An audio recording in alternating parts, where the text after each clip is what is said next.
Everybody asking how we doing, say we good. Don't need no one to tell me how to live just like they would. It ain't their business, but they in it, I don't know why. Revolved around my life after I found another.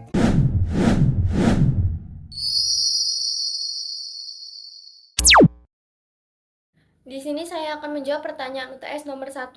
Sebagaimana tertuang dalam pembukaan Undang-Undang Dasar 1945, tujuan bangsa Indonesia merdeka adalah untuk mencerdaskan kehidupan bangsa. Oleh karena itu, peran saya meliputi yang pertama, menanamkan nilai-nilai kebangsaan, berperan aktif dalam menyebarkan semangat nasionalisme, toleransi, dan gotong royong. Peran yang kedua, meningkatkan kualitas diri, terus belajar, mengembangkan potensi diri. Peran yang ketiga, berpartisipasi dalam pemerataan pendidikan, mendukung pemerataan akses pendidikan dan menjadi penggerak dalam komunitas agar semua anak bangsa mendapat kesempatan belajar. Yang keempat, mengkritisi dan memberi solusi, peka terhadap isu-isu pendidikan dan memberikan saran yang konstruktif untuk perbaikan sistem pendidikan nasional. Dengan peran ini, saya turut memperkuat ketahanan nasional dari sisi sumber daya manusia yang berkualitas, yang merupakan pondasi utama kemajuan dan keberlangsungan bangsa Indonesia. Di sini saya akan menjawab pertanyaan UTS nomor 2, dan di sini saya akan juga menjelaskan tentang Provinsi Lampung Selatan. Wawasan daerah ini tercermin dalam beberapa aspek. Yang pertama, keberagaman budaya dan sosial. Lampung Selatan dikenal sebagai daerah yang multikultural dengan suku asli seperti Lampung Pepadun dan Saibatin, serta pendatang dari Jawa, Bali, dan lainnya. Wawasan daerah di sini mencakup penguatan toleransi dan harmoni sosial sebagai bagian dari ketahanan budaya dan sosial. Aspek yang kedua, pemanfaatan potensi lokal. Lampung Selatan memiliki kekayaan alam seperti hasil pertanian, perikanan, dan pariwisata. Yang ketiga, pendidikan dan kesadaran kebangsaan. Dalam bidang pendidikan, wawasan daerah menekankan pentingnya penguatan nilai-nilai Pancasila, sejarah lokal, dan peran daerah dalam bingkai NKRI. Yang keempat, partisipasi masyarakat. Wawasan di Lampung Selatan juga mencakup peningkatan partisipasi aktif warga dalam pembangunan daerah, baik melalui musyawarah desa, pelestarian lingkungan. Di sini saya akan menjawab pertanyaan UTS nomor 3. Hak-hak wanita dan anak dalam Undang-Undang Republik Indonesia tentang Hak Asasi Manusia secara khusus dijamin dalam Undang-Undang Nomor 39 Tahun 1999 tentang Hak Asasi Manusia. Undang-undang ini mengatur bahwa setiap manusia tanpa diskriminasi berhak atas perlindungan dan penghormatan hak asasi, termasuk perempuan dan anak. Berikut adalah penjelasan hak-hak wanita dan anak menurut undang-undang tersebut. Yang pertama, hak-hak wanita. Dalam pasal 45 hingga pasal 48 Undang-Undang Nomor 39 Tahun 1999 ditegaskan bahwa pasal 45, perempuan berhak atas perlindungan khusus terutama terhadap kekerasan dan diskriminasi. Pasal 46, perempuan berhak menentukan kehidupan pribadi dan status perkawinannya tanpa paksaan. Pasal 47, perempuan berhak memperoleh perlakuan yang sama dalam kehidupan politik, ekonomi, sosial, dan budaya. Pasal 48, perempuan berhak memperoleh akses dan kesempatan yang sama dalam pendidikan dan pekerjaan. Yang kedua, hak-hak anak. Hak anak diatur eksplisit dalam pasal 52 sampai pasal 66, antara lain pasal 52, anak berhak atas perlindungan oleh orang tua, keluarga, masyarakat, dan negara. Pasal 53, anak berhak atas nama kewarganegaraan dan identitas. Pasal 54, anak berhak memperoleh pendidikan dan pengajaran sesuai minat dan bakatnya. Pasal 55, anak berhak memperoleh pelayanan kesehatan. Pasal 56, anak berhak atas rekreasi dan waktu luang. Pasal 59 sampai 66, melindungi anak dari eksploitasi ekonomi dan seksual, kekerasan, perlakuan salah. Di sini saya akan menjawab pertanyaan UTS nomor 4. Demokrasi di Indonesia membentuk kerangka pikir dan perilaku politik warga negara dengan menanamkan nilai-nilai partisipasi, kesetaraan, dan tanggung jawab dalam kehidupan berbangsa dan bernegara. Dalam sistem demokrasi, rakyat tidak hanya menjadi objek kebijakan, tetapi juga subjek yang memiliki hak dan kewajiban politik seperti hak memilih, mengemukakan pendapat, dan berorganisasi. Demokrasi mendorong warga negara untuk berpikir kritis terhadap kebijakan publik, peduli terhadap keadilan sosial, dan aktif dalam pengambilan keputusan melalui jalur konstitusional. Ini membentuk perilaku politik yang sehat di mana warga terlibat secara aktif namun tetap menghormati perbedaan. Dengan kata lain, demokrasi bukan hanya sistem pemerintahan, tetapi juga cara hidup yang menanamkan budaya politik yang berpartisipatif, terbuka, dan bertanggung jawab. Di sini saya akan menjawab pertanyaan UTS nomor 5. Hak dan kewajiban warga negara Indonesia diatur secara jelas dalam Undang-Undang Dasar Negara Republik Indonesia tahun 1945, khususnya pada pasal 27 sampai pasal 34 berikut penjelasannya. Hak warga negara. Beberapa hak penting warga negara yang dijamin oleh Undang-Undang Dasar 1945 antara lain, yang pertama, persamaan kedudukan di hadapan hukum, pasal 27 ayat 1. Yang kedua, hak atas pekerjaan dan penghidupan yang layak, pasal 27 ayat 2. Yang ketiga, kebebasan beragama, pasal 28E ayat 1. Hak menyatakan pendapat dan berkumpul, pasal 28E ayat 3. Yang kelima, hak atas pendidikan, pasal 31 ayat 1. Yang keenam, hak mendapat perlindungan dan rasa aman, pasal 28G. Hak atas jaminan sosial dan kesejahteraan, pasal 34. Kewajiban warga negara. Beberapa kewajiban utama warga negara dalam Undang-Undang Dasar 1945.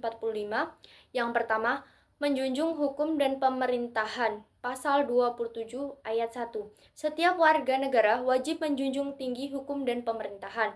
Yang kedua, ikut serta dalam pembelaan negara, pasal 27 ayat 3. Setiap warga negara berhak dan wajib ikut serta dalam upaya pembelaan negara. Yang ketiga, menghormati hak orang lain, pasal 28J ayat 1. Warga negara wajib menghormati hak asasi orang lain dalam tertib kehidupan bermasyarakat, bernegara, dan berbangsa. Yang keempat, wajib taat pada pembatasan oleh undang-undang, pasal 28J ayat 2. Hak-hak warga negara dapat dibatasi demi kepentingan umum sesuai undang-undang. Ini saya akan menjawab pertanyaan UTS nomor 6. Negara adalah suatu organisasi tertinggi di antara kelompok masyarakat yang hidup di suatu wilayah tertentu dan memiliki pemerintahan yang berdaulat.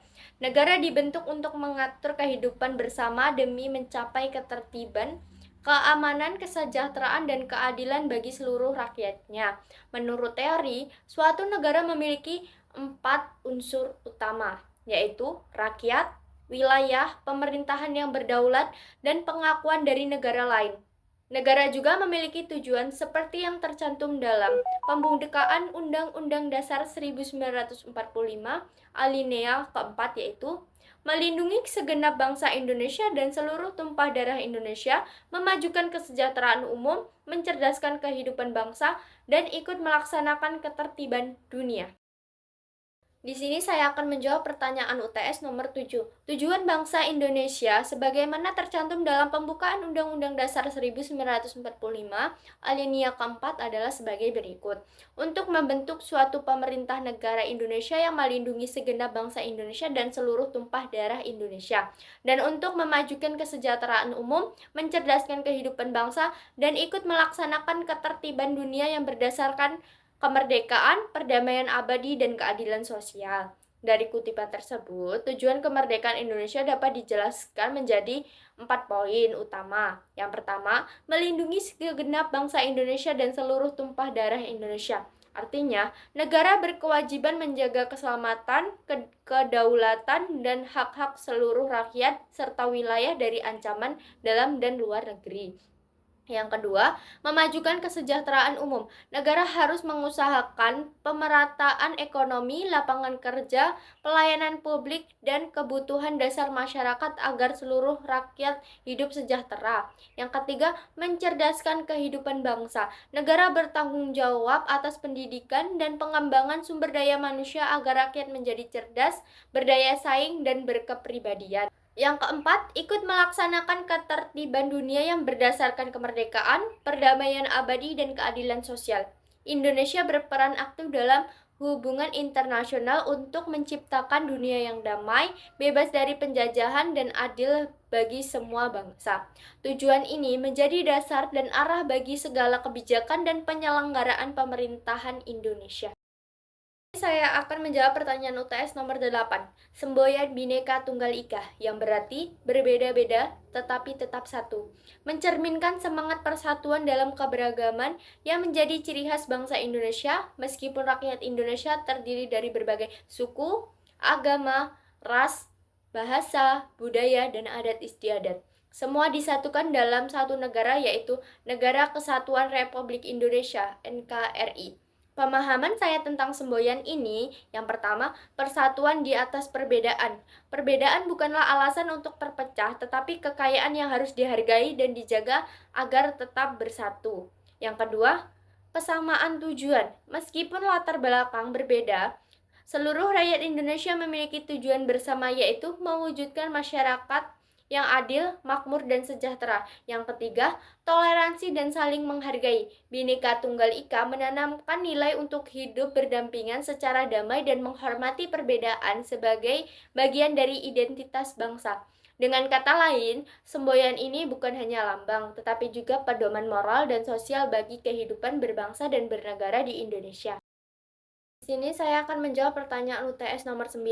Sebagai mahasiswa, kita menempati posisi strategis dalam kehidupan berbangsa karena memiliki kemampuan intelektual yang lebih berkembang serta akses yang lebih luas terhadap informasi dan pemahaman tentang isu-isu nasional maupun global. Oleh karena itu, mahasiswa dituntut untuk cerdas, kritis, dan aktif berkeluarga negara karena beberapa alasan berikut. Yang pertama, mahasiswa adalah agen perubahan. Perubahan sosial, politik, dan budaya sering berawal dari gerakan mahasiswa. Mereka diharapkan mampu mendorong perbaikan melalui gagasan kritik dan tindakan nyata. Yang kedua, cerdas dalam menilai dan memahami persoalan bangsa.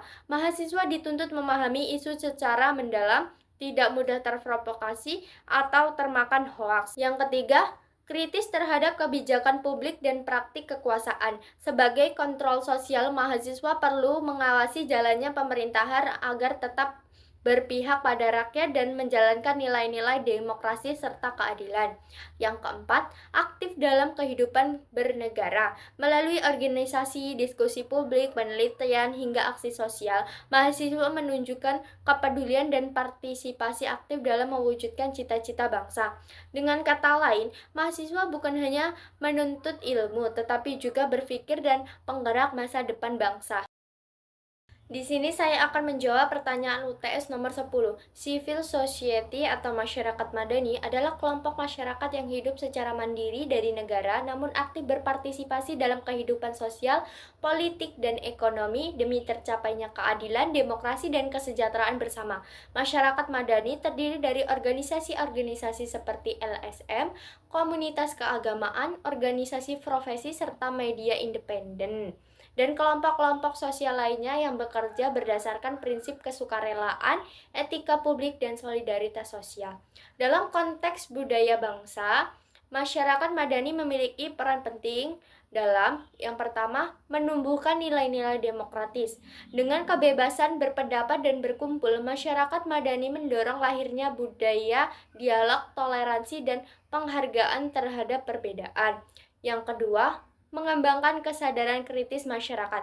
Masyarakat madani memicu partisipasi aktif warga dalam mengawasi pemerintahan, perjuangan hak-hak sipil, dan menumbuhkan budaya hukum. Ketiga, melestarikan nilai-nilai budaya lokal. Banyak organisasi masyarakat berperan dalam menjaga tradisi, bahasa daerah, dan kearifan lokal sebagai bagian dari identitas nasional. Yang keempat, mendorong inovasi sosial dan pendidikan. Komunitas madani seringkali menjadi motor penggerak dalam peningkatan kualitas pendidikan, kesehatan, dan kesejahteraan masyarakat. Dengan peran tersebut, masyarakat madani menjadi salah satu kekuatan yang mendorong pertumbuhan budaya bangsa yang inklusif, dinamis, dan berakar pada nilai-nilai luhur Pancasila.